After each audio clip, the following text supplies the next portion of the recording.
سيدنا مولانا محمد صلى الله عليه وسلم আমার দয়াল নবীকে আমার আল্লাহ পাক রব্বুল আলামিন পৃথিবীর জমিনে শুধু নবী করে পাঠায়নি বাপ আল্লাহ পাক রব্বুল আলামিন কোরআন পাকে বলছেন ওয়া মা আরসালনাকা ইল্লা রাহমাতাল লিল আলামিন হে নবী আপনাকে শুধু আমি নবী করে পাঠাইনি আমি শুধু পয়গম্বর করে পাঠাইনি আমি সারা জাহানের সারা দুনিয়াতে আমি রাহমাতুল লিল আলামিন করে পাঠিয়েছি বলুন সুবহানাল্লাহ। এই ব্রাদারান ইসলাম আজিজানে মুহতারাম আমার দয়াল নবী মুস্তাফা সাল্লাল্লাহু আলাইহি ওয়াসাল্লাম প্রথম থেকে জীবনী চালু হবে বাবা আমার আল্লাহ পাক রব্বুল আলামিন বলেন দুনিয়ার আমার নবী আসবেন তার আব্বার নাম কি তার আম্মা জানের নাম কি বাবা বাবা তার আব্বা জানের নাম হচ্ছে হযরত আব্দুল্লাহ মায়ের নাম হচ্ছে আমিনা এই বিরাদারান ইসলাম তার দাদার নাম হচ্ছে আব্দুল মুত্তালিব হচ্ছে কাবা ঘরের খাদেমদার এই বিরাদারান ইসলাম আজিজানে মুহতারাম শুনতে থাকুন বাবা আমার দয়াল নবী মুস্তাফা সাল্লাল্লাহু আলাইহি ওয়াসাল্লামের আব্বা জানের নাম হচ্ছে হযরত আব্দুল্লাহ এই আব্দুল্লাহ বাবা তার বাপের 10টা সন্তান ছিল এই 10টা সন্তানের ভিতরে আব্দুল্লাহ হচ্ছে 10 নম্বর বাবা ছোট সবচেয়ে ছোট বাবা 9টার বিবাহ হয়ে গিয়েছে আব্দুল্লাহর কাজ ছিল বাবা জঙ্গলে জঙ্গলে শিকারি করা বাবা এ হযরতে আব্দুল্লাহ বাবা জঙ্গলে জঙ্গলে শিকারি করতে যায় বাবা হঠাৎ করে একদিন হযরতে আব্দুল মুত্তালিব বাবা হযরতে আব্দুল মুত্তালিব হযরতে আব্দুল্লাহর বন্ধুদেরকে দেখতে পেলেন বাবা তার বন্ধুদেরকে দেখার পরে বললেন ও বাবা তোমরা শোনো তোমরা আমার ছোট ছেলের 10 নম্বর বেটা যার নাম হচ্ছে আব্দুল্লাহ এই আব্দুল্লাহর সঙ্গে সব তোমরা সব সময় ঘোরাফেরা করো তাহলে আমি একটা তোমাদেরকে দায়িত্ব আজকে দিতে চাই পাড়ার বন্ধুরা মিলে হযরতে আব্দুল মুত্তালিবকে বললেন ও চাচা কি এমন দায়িত্ব দিবেন বলেন আচ্ছা বলেন বাবা বন্ধুতে বন্ধুতে বিবাহের কথা হয় কি হয় না বলেন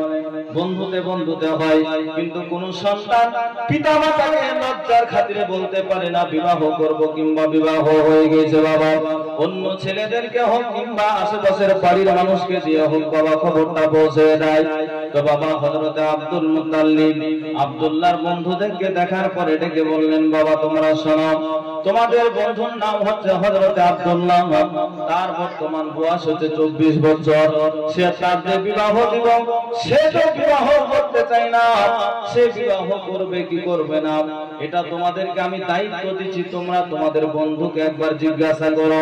যদি তোমরা তোমাদের বন্ধুদেরকে একবার জিজ্ঞাসা করতে পারো তাহলে তোমাদেরকে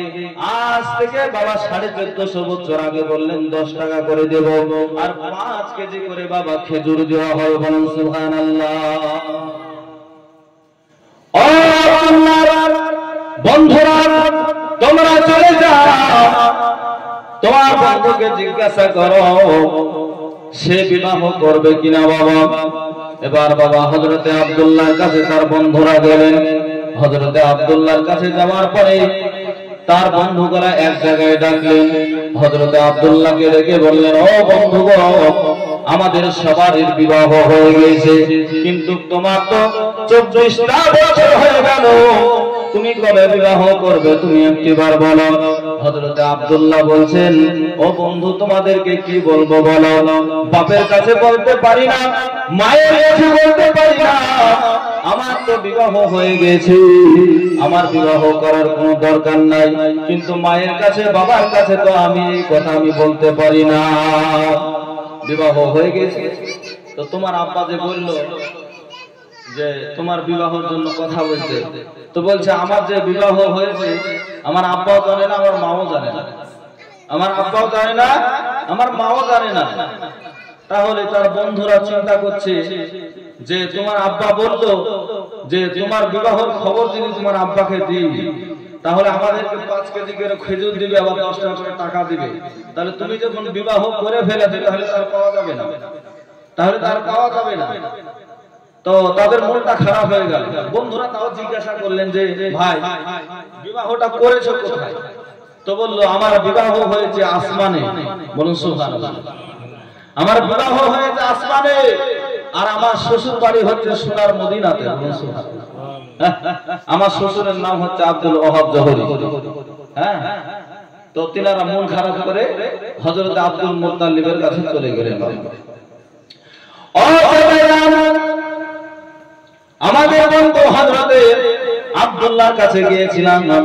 তার বিবাহের খবরটা নেওয়ার জন্য, কিন্তু তাকে যখন জিজ্ঞাসা করা হলো ভাই আব্দুল্লাহ আপনি কি বিবাহ করবেন না, তখন আব্দুল্লাহ একটা কথা বলল, ও আমার বন্ধুরা, ও আমার ভাইরা, মানুষের বিবাহ হয়তো হয় কবার। বাবা বলো, বন্ধুদেরকে বলল যে দাদা আমাদেরকে বলল তার নাকি বিবাহ হয়ে গেছে। বাবা কোন বাবা যদি শুনতে পায় তার সন্তান যদি বিবাহ করে নাই, তাহলে মনে মনে চিন্তা করবে যে আমার সবচাইতে কলিজার টুকরা 10টা বেটার ভিতরে সবচাইতে ছোট বেটা আমাকে না বলে বিবাহ করে নিল। তার মনটা খারাপ হবে কি হবে না বলেন? মনটা তো খারাপ হয়ে যাবে। হযরত আব্দুল মুত্তালিব মনে করছে আমাকে না বলে বিবাহ করে ফেললো, যেই বেটাকে সবচাইতে বেশি ভালোবাসতাম, যেই বেটাকে সবচাইতে বেশি প্যার করতাম, সেই বেটা কিন্তু আমাকে না বলে বিবাহ করে ফেললো। এরকম বাবা চিনতে লাগে গেল। তার বন্ধুরাকে বললেন চাচা যান, আপনার ছেলে চুপ করে বিবাহ করেনি, আপনার ছেলের বিবাহ হয়েছে ওই আসমানের উপরে। বলুন সুবহানাল্লাহ। আপনার সন্তান নিজেও জানে না তার শ্বশুর বাড়ি কোনটা। হযরত আব্দুল মুত্তালিব বাড়িতে এসে